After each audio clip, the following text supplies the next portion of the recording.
Please welcome our speaker, Tan Sri Dato Sri Syed Zainal Abidin, Chairman of DNeX Berhad. And to be our moderator today, we have Dr. Patti Phillips. Please welcome them to the stage.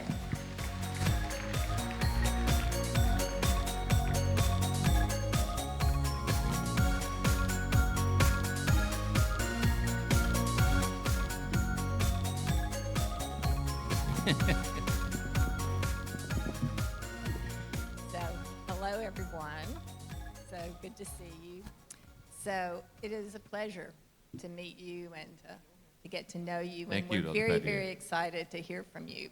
So as an introduction, and he needs no introduction, he began as a young engineer, making his way through and up to senior leadership, executive positions, director positions in both government and industry. And currently he is chairman of DNeX organization. It's a multinational organization that focuses on technology, energy, information technology. And truly an example of transformational leadership.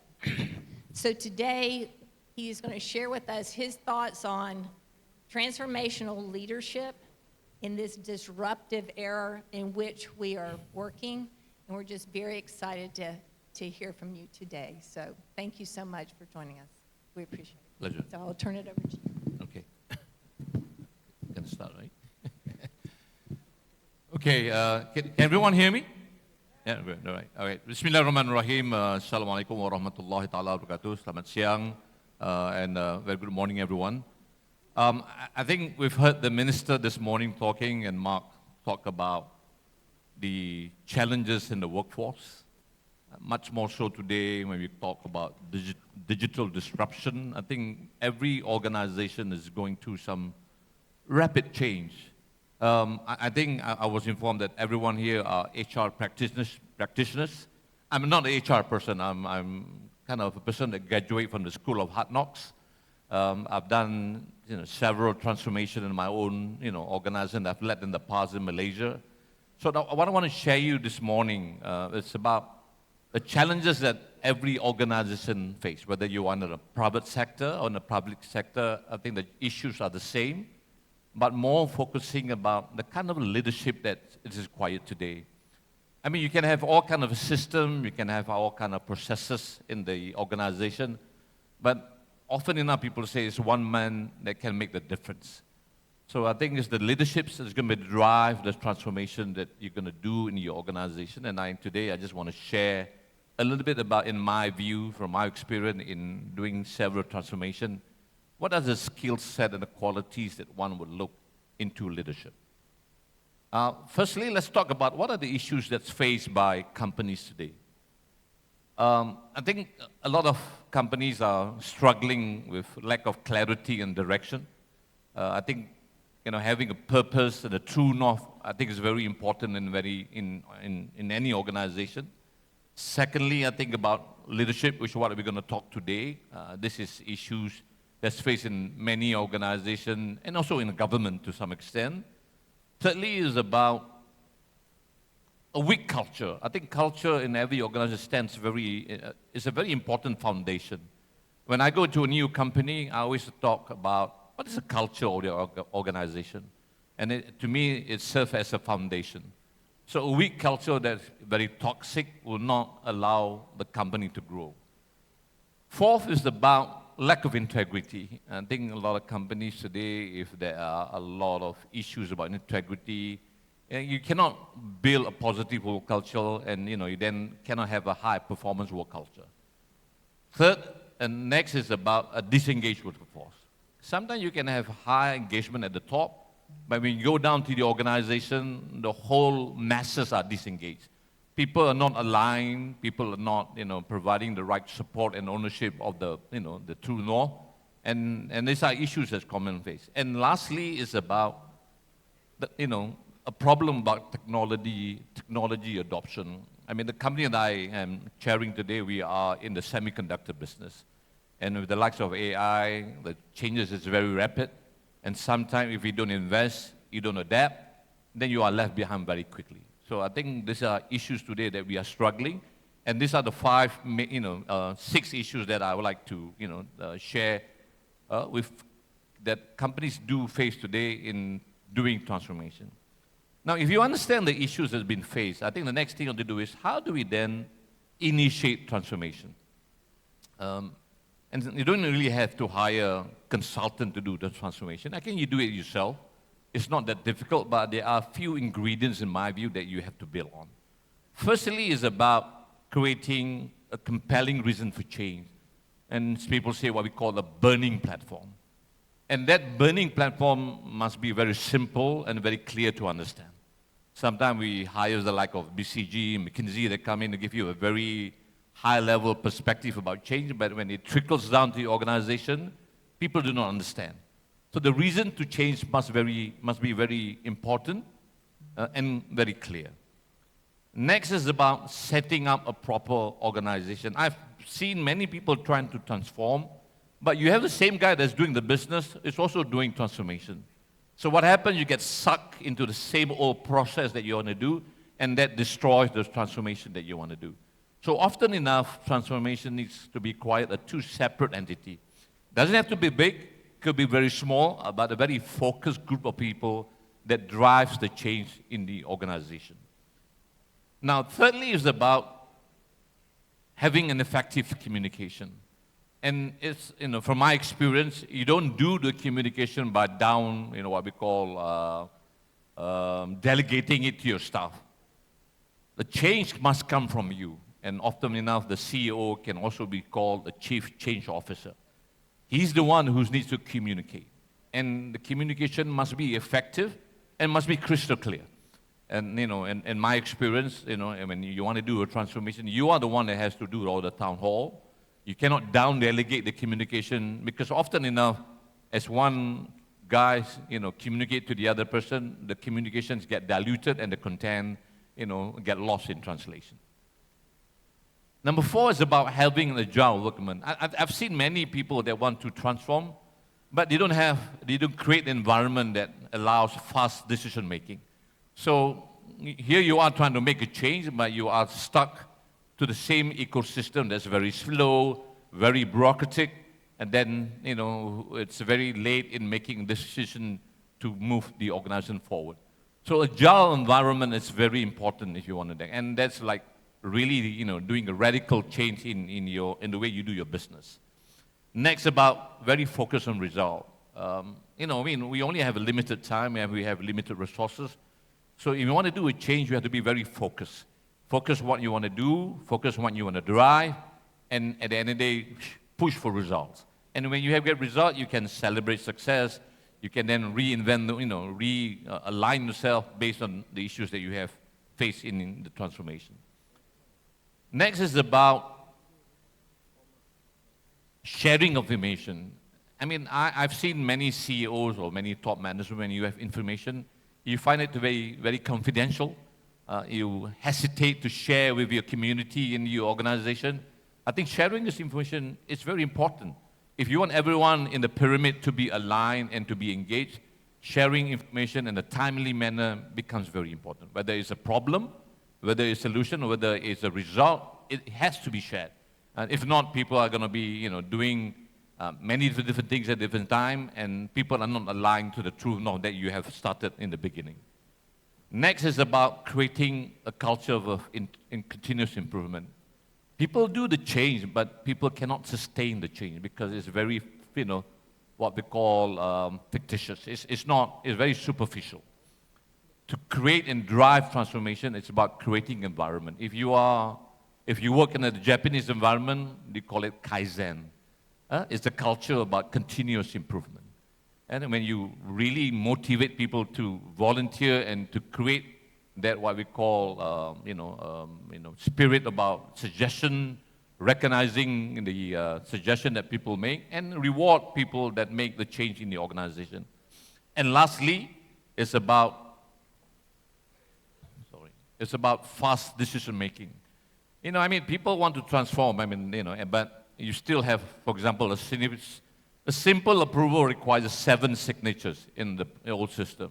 Then when you want to do the transformation, you still have 7 signatures that are required. But in doing transformation, you cannot do that. The challenge is always how to get 7 to maybe 2 signatures, because that's what transformation is all about.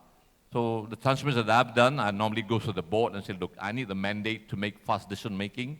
So you have to empower the management to make the decision. But if you are wanting to do the change and still stuck in the old decision-making process, you have to go to committees, you have to go to the board, and board sits once a quarter. By the time you decide, the change has taken into effect, and you are left behind. So this is my view, again, the first slide is about understanding the challenge. Second is about how to then organize this transformation. Now, let's talk about the leadership. Sorry, a bit. Can we have the slide? Okay. How do you want to be a effective transformation leader? First one, in my view, is about clarity and vision. Some of you been to Stephen Covey and 7 Habits of Highly Effective People, I believe. Habit number 2 is begin with an end in mind. There must be clarity in where you want to go, the true norm. And true norm is not just clear, it must be crystal clear. And you need to define what exactly you want to go, whether in numbers, or whether it's growth, or whether it's the kind of culture or skill set that you want to do. So that's number 2 is about walking the talk. A lot of people want to say, I want to change, but you are the leader, the guy that sits in the top of the pyramid, still slow in making, your work culture, coming to work late, going back early, going to meetings not prepared. How do you expect to make the change when you don't walk the talk? So walking the talk is very, very important. Next is about ability to give instruction with guidance. There are many kind of leaders that wants to make the change, that goes into the room, gives his instruction, and just walk away. Then typically all the audience will say, yes, sir, and they figure out, then they end up not doing anything because there's no clarity. A good leadership is about giving instruction, but also ability to guide the people, the organization, where to go and what needs to be done and what needs to be organized. And that's require a certain skill set, and that requires knowledge and competency. Now, next is about you have to have the skill to inspire and to motivate others. It's not just about being a cold-hearted, CEO or leader, but you must inspire and motivate people. To the extent that people are not going to question about coming on the weekends, working overtime and volunteering, because people believe what they are doing is really helping the organization, and it's never about the individual. I've got CEOs sometimes when they go into making a speech, they always talk about, I do this, I do that, We cannot be talking about I, we should be saying, we have done this, we have done that. And that's the kind of simple word that you use, but can give a lot of, different impact to the organization, because you are part of the team. That's how you motivate and you inspire people to grow. Because it's not about you, the individual, it's about we, the organization. Now it talks about going down to the ground. Gemba is a Japanese word about going down the ground.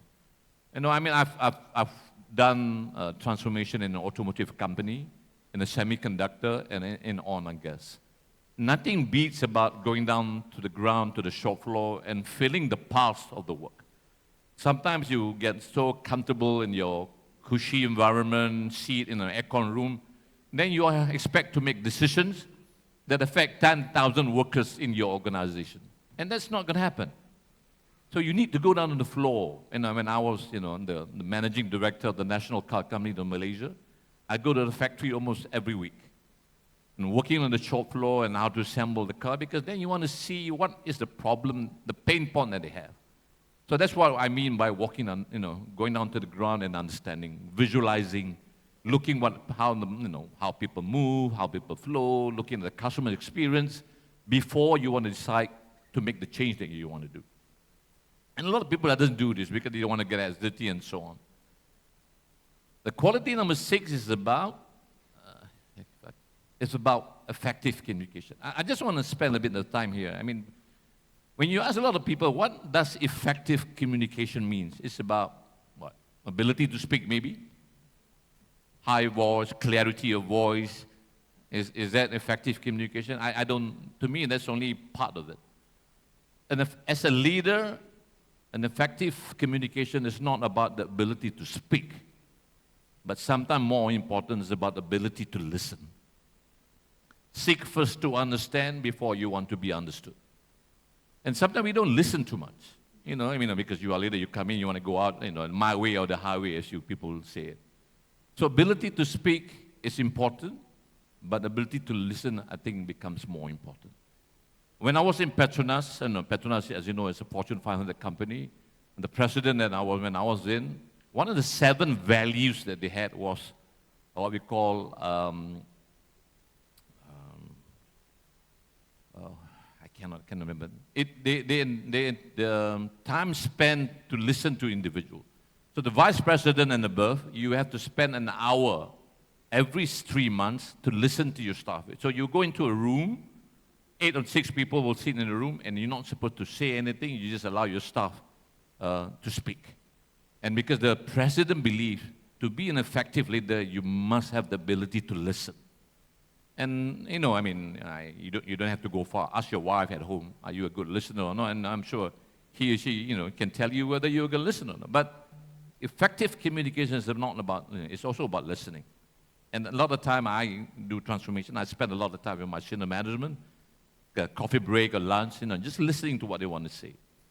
Next, about focus in execution. I'm a very focused person. I put a goal, and you want to focus, and you want to execute until it's done. Don't get, it's easy to get very distracted when you are doing many things, and someone asks you, hey guys, we need to do another thing, there's an opportunity here, but to do a transformation, you have to be very focused. Focus on result, focus where you want to go, because you need to be aligning all your resources to get to where you want to go. So I think it's very important to be focused. Daring to make the difficult decision. I know a lot of people who want the authority, but then when it comes to a crunch, they then stumble to make the decision. For fear, for uncertainty, and being indecisive, I think is a bigger problem than not making a bad decision. Just decide. If you have the facts, if you have already seek the views of others, then let's just move on. But if you are not, ability to decide, then don't be a leader in the first place. Leadership is about daring to make the difficult decision in your workplace. Next is about ready to empower. It's so, easy to get sucked with control, but look, transformation leadership to me is about empowering your people. You must give them the flexibility and the trust, and when they do make mistakes, you don't have to be hard on them. The moment people make mistakes, then you start shouting and cursing, then you have an organization that suddenly become very quiet. But to transform is to empower and allow people to make mistakes. And learn from the mistakes so that then you can get the right energy and the right vibes in an organization. And lastly is about taking charge and be accountable. People like to have the power, people like to have the authority, but when it comes to accountability, a lot of people run away from that. And these 3 needs to come together. Accountability becomes very important. So this, ladies and gentlemen, in my view, some of the qualities that I've drawn through, and some of it you probably learned from management school, but from my humble experience, these are essential in leading and transforming an organization. Now, I also believe there are also certain skill set, particularly in this era of digital disruption, and 3, 4, 5 years ago, I think all of us have been through a very severe disruption in our life in COVID-19. There are a few skill set that I believe is very important for good leaders to have. The first one is about crisis management. There are many people who are good leaders, but when the company faces a crisis, they stumble. They get very panicky, they get very edgy, and sometimes they get very temperamental and not calm in managing crisis. I've yet to, people, hear classes about crisis management. I was the vice president of Petronas in charge of the global business during COVID-19. And you have to build, manage COVID in multiple countries, and yet asking people to put their health aside and coming back to the plant to run our operation because of a critical asset of the country. So crisis management is very important, and it's not, not something that you can learn in class. It's something that you have to be exposed. Next is about ability to adapt. Change, in my view, is the only thing that's constant in life. If you don't embrace the change, you're going to be left behind. So the faster we adapt and embrace the change, I think that will be better for us. Next is about communication and presentation skill. And we talk about the ability to speak, the ability to listen, the ability to present is very important. I mean, I've run a class for presentation, and when you go to a room, you only probably have about 2 to 3 minutes to try to get the attention of your audience. Post that, if you don't get attention, then you can start seeing that people start playing the phone and so on and so forth. So I think it's very important to have that ability if you want to do transformation in order to capture the audience. And it's always about customer centricity in what you want to do. The other thing is about stakeholder management.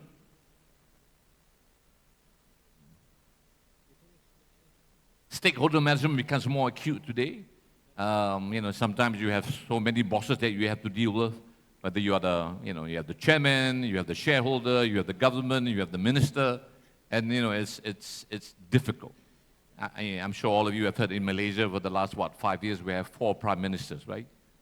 Different ministers that come in, and in the private sector it becomes very difficult because every time there's a change in the minister, change in the secretary general, you have to engage them again. And the skill to engage becomes very important because you need to make sure that the level of communication has to be very consistent, and to make sure that you can drive the audience to understand what is it that you want to do. Next, about problem solving. I'm trained in Japan. I just want to maybe share you something. Who has been exposed to the Toyota way of manufacturing? Anyone? Oh, Mark. Okay, someone. So good. In Toyota, they say if you want to solve a problem, you ask to ask why 7 times, right? Why? And people say, why is it so silly to ask why? Why just one why do the purpose? So I just want to give you a simple illustration, right?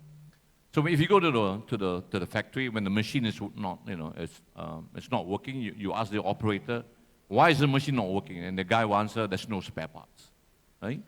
So you say, okay, get a spare part, and the machine will be solved. Simple problem, right? Have a spare part, fix it, and the machine runs. Toyota will say, that's not the way to solve a problem. Toyota will say, what's wrong with the machine? There's no spare part. Ask the next question, why there's no spare part? There's no budget. Then you ask, why there's no budget? I didn't submit the budget. Ask again, why are you not submitting the budget? Because I'm afraid of the boss. So what's the root cause of the problem? Is it the spare part? Not the spare part. It's the fear of the boss that's causing the problem. So problem solving is always going about to the root cause. And I've then practiced the why many times. But my only caution and advice is do not practice this at home with your wife. And then you're going to get yourself in trouble. But it's very important to try to do this in terms of problem solving, because a lot of the time, and 90% of the time, it's always about people. It's always about people not following instruction, not following SOP, and taking things in their own hand. Next is about entrepreneur. I think it's very important. And lastly is about being innovative. In this digital disruption, people are trying to thrive and to push for innovation. And innovation is a very, word that's been widely used, but I don't think we have put enough substance to about creating an innovative culture. So I think it's very important for us to do that. Okay, one of the things that I'm passionate about, and we spoke about the problem, we spoke about transforming the organization, we talked about leadership. Today, I think people are talking about holistic, spiritual, and as a Muslim, I was trying to talk about my next slide, which is about you can be a very strong and powerful leader, but you need to have content and purpose in what you do. So I would like to always advocate, be the best manager that you can be, but you also need to have a balance, what we call holistic leadership. Doesn't matter whether you're a Muslim or any other faith, I think it's very important to position yourself to be a leader that's balanced in how you manage. And what are the attributes that I believe is very important for us to be a holistic leadership? The first thing that comes to my mind is about empathy. Mark was now nodding here. I think it resonates to a lot of people today. I'm being a CEO of a public listed company. You are so engrossed about KPI, profitability, return on equity, return on shareholder investment. And sometimes you lost the fact that we're just only human. So you need to have empathy in Bahasa, in Malaysia, we call it ihsan. It's very important for you to have empathy. Second is about as-sabirin, sabar, which is patient. I'm sure some of you have been stretched to the limit. And people, in Muslim people, people say that patience is a virtue of your faith. So the more patient you are, of course, as you go older, you tend to be more tolerant. But you really need to be, exemplary about being patient, because you cannot be rattling and be what we call, jumping to conclusion on simple little things. Next, in my view, is about honesty. I think I don't have to explain. It's very important to be honest in what you do. And you as a leader, people will be looking at you. The kind of leadership, whether you are honest in the way you make promises, honest in the way you do your work and you conduct yourself in the organization, and you really cannot hide. Next is about being respecting opinions. This is a problem with the new generation. People come from, degree and master's degree from, what we call Ivy League universities. But when you go to a meeting, they don't want to respect the opinion of others. If you are a CEO, you go to a meeting, you already know what you want to decide, right? You are the CEO, and I'm not going to care what other opinion, but the act of you asking an opinion, I think it is very important. Because there are times perhaps you have lost sight about some important facts. But asking an opinion gives you a sense of feedback. At the end of the day, you might still make the same decision, but respecting the opinion of others. But of course, don't ask opinion, and when people give opinion and you say, such a stupid opinion, then people will just not give you feedback anymore. And to be in any organization, then it's not a good virtue for you to illustrate as a leader. Next is about wisdom.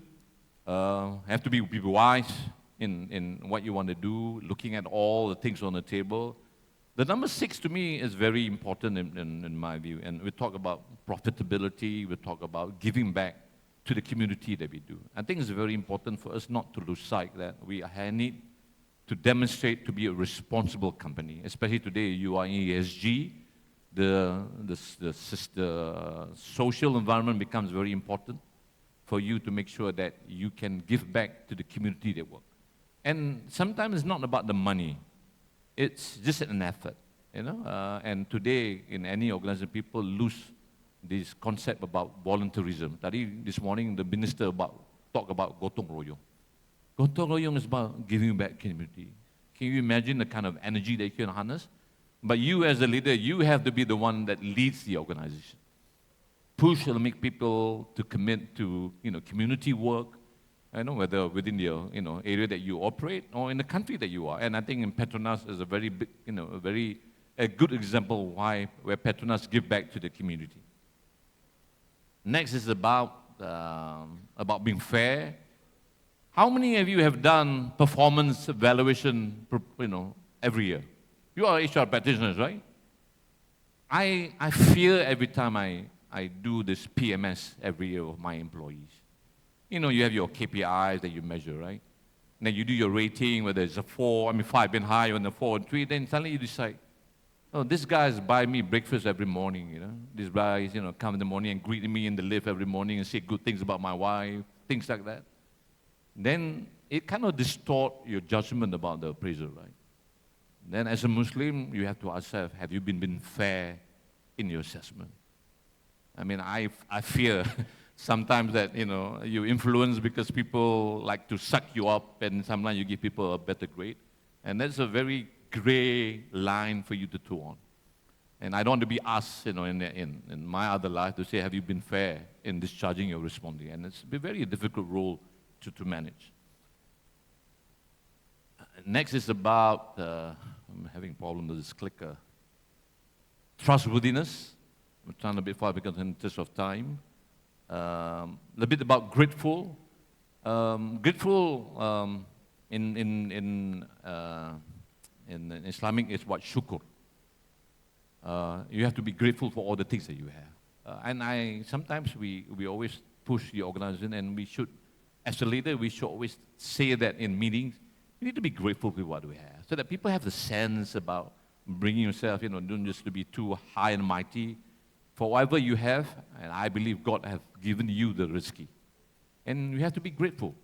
And this is a reminder in a holistic, spiritual environment that you have to keep on, what we call reminding the people that they do. And of course, lastly, as a Muslim, I believe in supplication. Supplication is about dua. And people say the power of the Muslim is about the dua that you have, And it's very important. I have my own ritual when I have a major decision to make in my life, whether I'm doing my prayer, whether I go to Mecca for my umrah. It's very important. Each and every one of you have your own means to do it, but never underestimate the power of dua, in my view.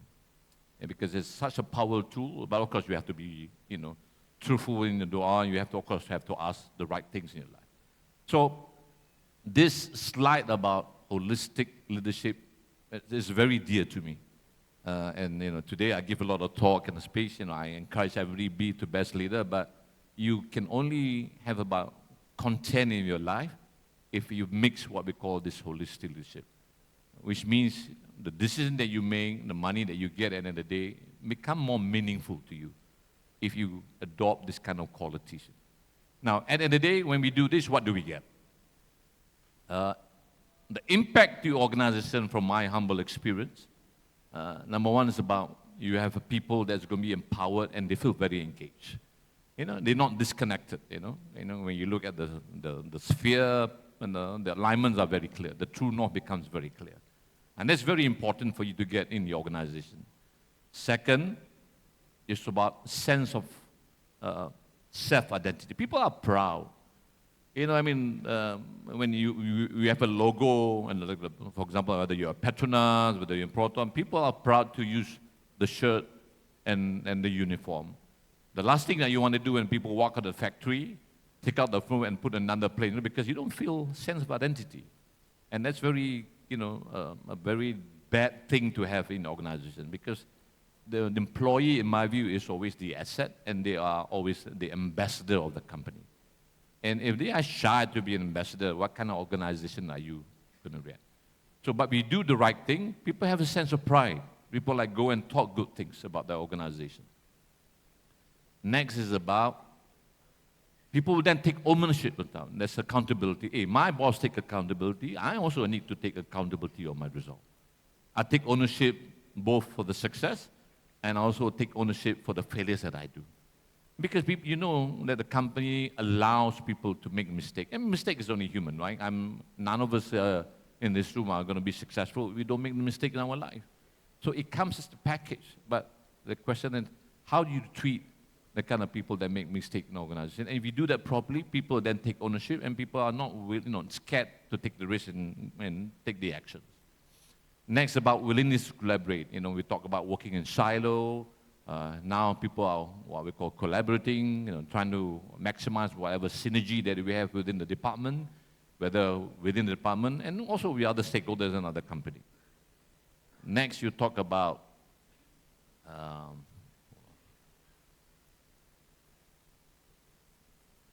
willingness to give more. People go the extra mile. People are not going to ask about whether you're going to be paid overtime, and when we say volunteer, people just raise their hand. People are willing to go the extra mile just because of you, because you make them comfortable, you have them trust, then you already have empowered them to do the task that you wanted to. Sorry. It's about trust.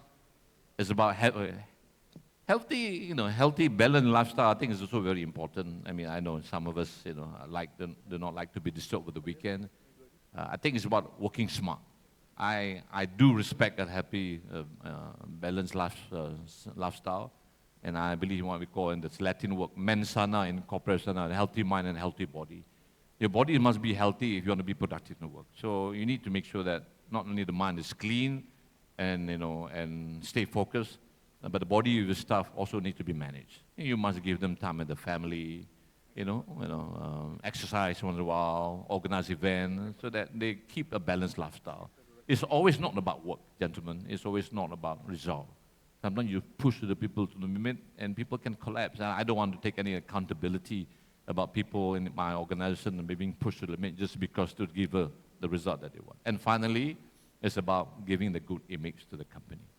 And at the end of the day, this is what you want the company to have: a very high performance culture, a very engaged workforce, and at the end of the day, the money and the profit is only a consequence of what you do.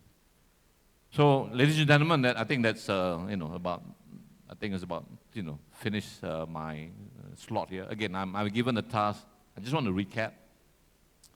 One is about sharing the challenges that one faces. I'm sure whichever country you are, the issues are the same.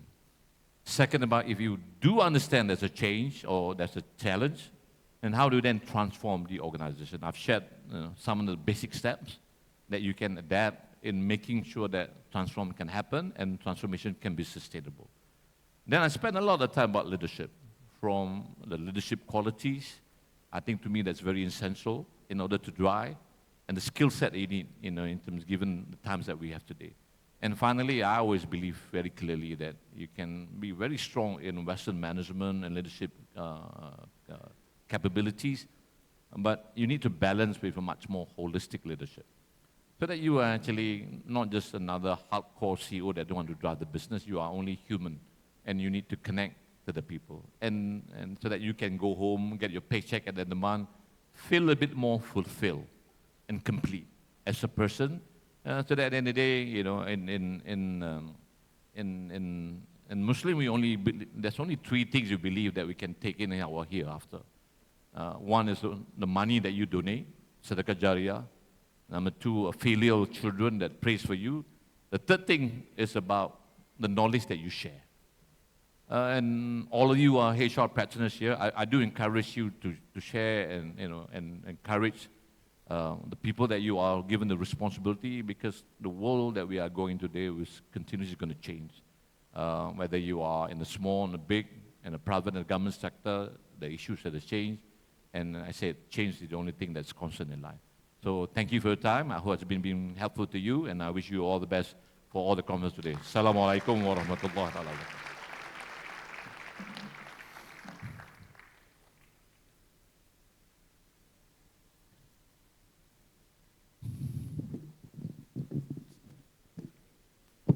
Thank you so much. So, 8 steps to initiate transformation, 10 characteristics of a transformational leader. Are you guys getting this? You jotting this down? Okay. 7 skills a transformational leader needs. 10 characteristics to holistic leadership, because that needs to be part of what we are doing as transformationalists. We need to blend that holistic element in. And then 8 outcomes as a result. You make it sound so easy. Believe me, it's not. It sounds so easy. Well, it can be done. steps. I've been to a few. I've just been fortunate enough. As I said, it's all through my experience, Patti. It's in this. It's not cast in stone. I'm sure there are many other more things that people can share. Yeah. So, biggest challenge that you've ever faced? I mean, you have a lot of experience. So, biggest challenge. It's always about the people, like, and the culture. This is a real life experience, right? 2.5 years ago, we acquired a company in Malaysia. It's a semiconductor company. It was owned by the Sovereign Fund of Malaysia for the last 15 years, and we were given the opportunity to acquire. And the company has been making losses for the last 8 years. So when I went there, as a chairman of the board, when they were hired as a shareholder, when you go look at the ground, the first fundamental thing, as I said, is go down to the ground, understand the real issues. And that's what maybe the previous management didn't do. So I spent 3 days in a week, and this is up north in Malaysia, and I sacrificed my time. And I talked to almost everybody in the organization, and really to understand. Then dissecting the problem and focus on what you want to do. And the biggest problem is about changing mindset. It can be done, as I said, the only way you can do a change mindset, Patti, in my view, is for you to be the chief change officer. You cannot downly delegate and get your HR guy, okay, let's do a change management, right? Here you are sitting in your room, you never get yourself engaged. You need to drive the change, because the change, and it must come from the heart. And I've done many transformations, and I never have a text. You must connect. And if you want to connect to a person, your heart must connect in the first place. So you must speak the language that's easy to understand. If I speak to my CFO, my language will be different. If I speak to the operator, my language will be different. So it's not one size fits all. It must be simple for them. And I think the ability sometimes, Patti, when you have a big picture, big graph about result, people have problems in connecting the dots. What does the operator on the ground do that will have effect on the profit and the bottom line of the company? If he or she cannot connect the dot, then he doesn't care about what needs to be done. But if he can connect the dots, and you can make him connect the dot, then he'll be very mindful of the action that he takes. And that's what it does. But it's really about effective communication. But again, I like to say that to answer your question, my biggest challenge, and I'm sure all of you, is always about changing the mindset of individuals, the culture. You said a word, though, a word that I appreciate, and that word is simple. Do you think sometimes we overcomplicate it? We go into a situation, we want to be the transformational leader, we want to transform the organization, but in our minds, we're overcomplicating it. Again, you gave us some simple steps. So do you think sometimes that we get in our own way? Yeah, it does. I mean, we tend to overcomplicate the problem, and I think, to me, advice is simplify by putting everything in the right baskets, clarity in the problem statement. And sometimes you, like I was trying to demonstrate just now, you only see the problem in a very superficial way, then you're trying to address, not understanding the real root cause of the problem. And it doesn't give you the result because the problem will still exist. But if you spend the time in understanding the problem, the root cause analysis, that's what people say, then you are a bit more focused on what you want to do and the result you're going to get. So one of the problems I've seen that many people doing transformation, Patti, is you do transformation, and transformation takes a lot of time, takes a lot of money and resources, right? But after 6 months, 8 months, people don't see results. People just get exhausted. And what happens? People just give up. So the quick wins becomes very important, so that people then have hope and believe, like, look, hey, changes is happening. And I believe the natural human being and instinct means what? People just like to move forward and change, right? Nobody wants to go behind. But when they start don't see any change, they get very disillusioned and just lost hope. But if you focus on the quick win, give them a bit of hope, recognize and reward them, people tend to become, hey, look, I want to be part of change. Then you create what we call the critical mass. So I always, in my experience, I always elect what we call change agents. So in this company that we transform, when this foundry, the first thing I did, I asked the HR, who are what we call the middle management is very, what we call energetic, and very high competency, right? So I interviewed about 20 or 30 people. Then I finally selected 10 people to be my change agents. So I would take about a weekend to go away with them, tell them what I want to do. And once they have understand what I want to do, then they become my change agent and go to the ground. Because I cannot do the change by myself. But I don't rely on my senior management because they are old school, right? You want the young middle management that can engage to the ground, understand the path. And this is the people that can really drive the change. So selecting the right people to do the change is also very important. What is one characteristic, if you're hiring change agents, whether you're bringing them in internally or you're hiring from the outside, what is one characteristic that you look for? Yeah, very good question. One of the things that I look at when I give a task, they will never say no.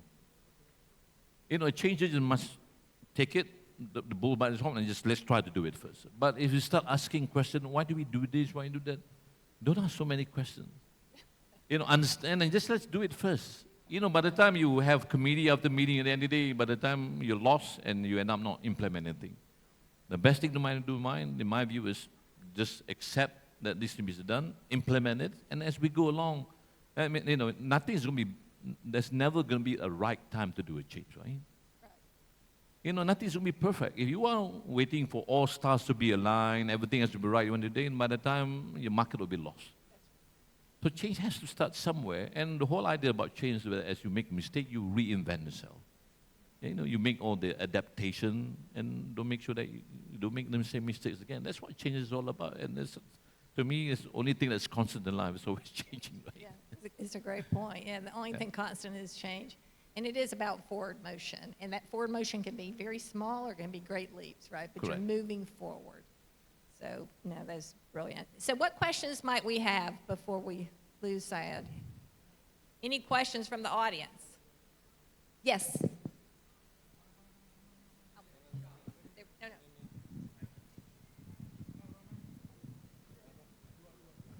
Thank you very much. A very inspiring speech. You speak from a lot of experience and wisdom, and I want to take more from that wisdom, and hopefully, inshallah, it will be part of the 3 things that you'll benefit Inshallah, from. inshallah. You can get my contact. There's something that I Yeah. like to do in my life. So- My passion is just to give back. Yeah, and the question is, what was the single most lesson you learned in life while going up in your career? And what would be the advice you give to the younger people who are now coming into a very uncertain world? Okay, a very interesting question. How do I say this? It depends on which part of the life you are. And at this age, I'm past 60. And this is what we call the senior age, right? When I look back, one thing that I realized that my success is not because I'm being smart. It's never about you. I'm only successful, thankfully, from of course, part of it because all the grace of Allah Subhanahu wa Taala. But part of it because I managed to be surrounded by the right people in the right places in the right time. And I have the ability to recognize whether they're right or not right for me. There are some people that are not right, and I just have to, and just take them aside. But sometimes, brother, you don't seal the jewel in front of you if you don't see it in the right lens. So you really have to, again, spend the time and put, shine this hidden gem in your organization. And sometimes these people are just sitting in front of you, but you just never see them in the right lens. So ability to put the team together, I think, is very important. And just like I said just now, it's never about me. It's always about we. And it's fundamental difference, When the leaders speak, if in the text you say I, he's a very individualistic. And then I don't respect that kind of thing. But when we start talking about we, and that's the kind of talent that you want to recognize. And because you can only be successful because of the people you work at. It's never about me. So over the years, I've learned that it's never about me. So I'm always very grateful. I'm always thankful. And I'm never let the glory or whatever, recognition I get goes beyond me. I'm always very grounded. And of course, lastly, as a Muslim, I only believe I can only do this because of the prayers of my parents. So, that's how I've been taught. Alhamdulillah, my mom is still alive, and never be a day or 2 days that I go with not giving a call, even I'm so far away. So, family to me is very important. So, that's how I ground myself, because you can be lost with all the recognition and the award that you get. So I think it's very important for a Muslim to be a little bit grounded.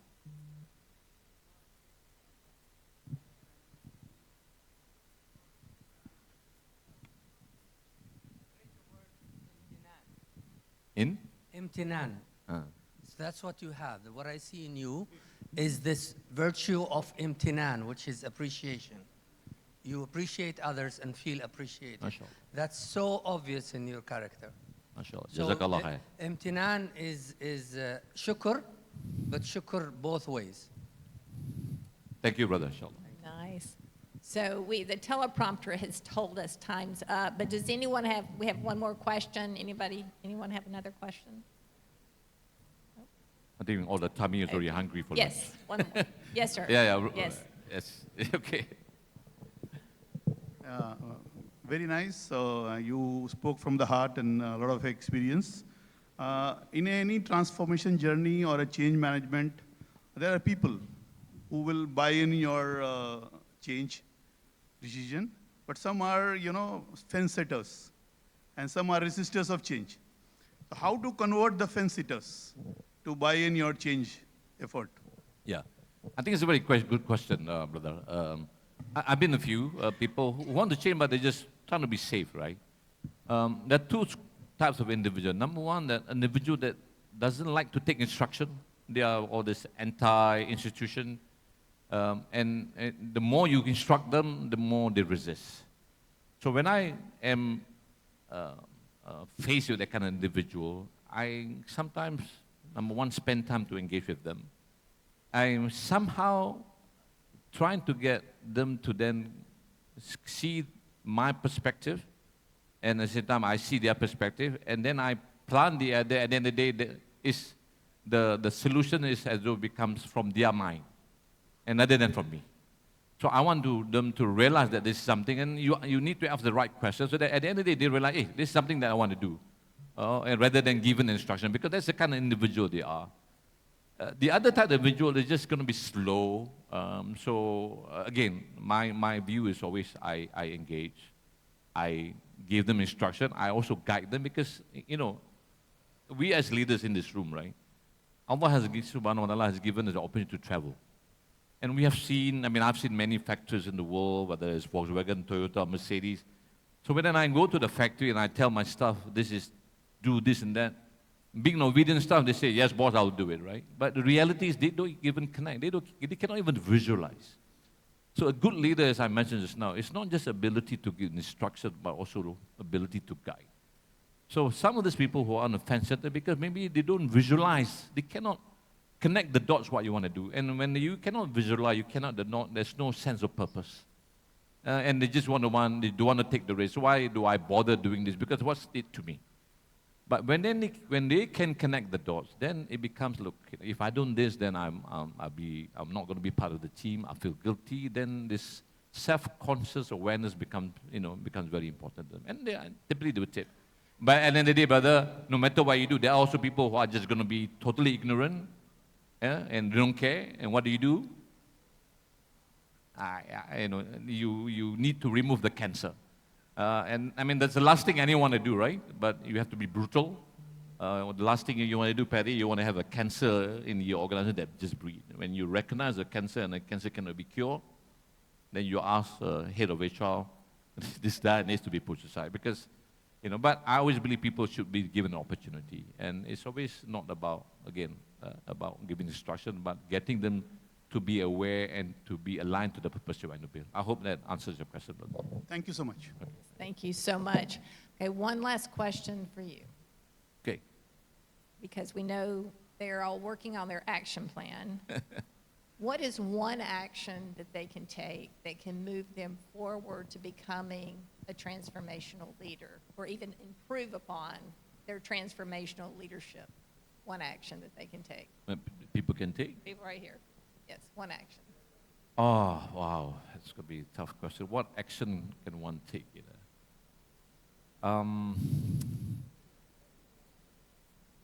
I think, one of the things that I really want you to practice when you go into your organization, change your mode about listening more than just talking. I'm sure all of you go, and I'm also I'm out of my time, speak, and live. But be the last to speak, rather than be the first to speak. You ask and start the conversation, but what's your view? What's your take? And try to do that, and you'll be amazed the kind of impact that you have in your organization. I run a mosque in my community. I've been the chairman of the mosque for about 12 years. People say running a company is easier. Try to run a mosque is even more difficult, because your community is the one that you have to listen to. So when I enter and I wear my hat as the chairman of the mosque, I changed my mind into a listening mode. I just listened to all the grumbling that they had, the kind of thing that they had, and I just absorb and understand that I'm trying to do what I can. I cannot be a corporate leader, go to the mosque and start, I want to do this and this, because that's not what running the house of Allah means. So, but that's what we should do too. Try to listen a little bit more than just keep on listening, and I practice this. I know sometimes it's very difficult, brothers. Yeah, and I know it's a pain to listen, but it kind of humbles you down. It makes you a bit more, humble in the way you act. And that's what humility is all about, in the way we do our business. So don't be just a stone cold CEO. Be a CEO that, that speaks, but also listen to others. That's just my takeaway point. Patti. Well, thank you so much. So let's give him a hand. Thank you so much.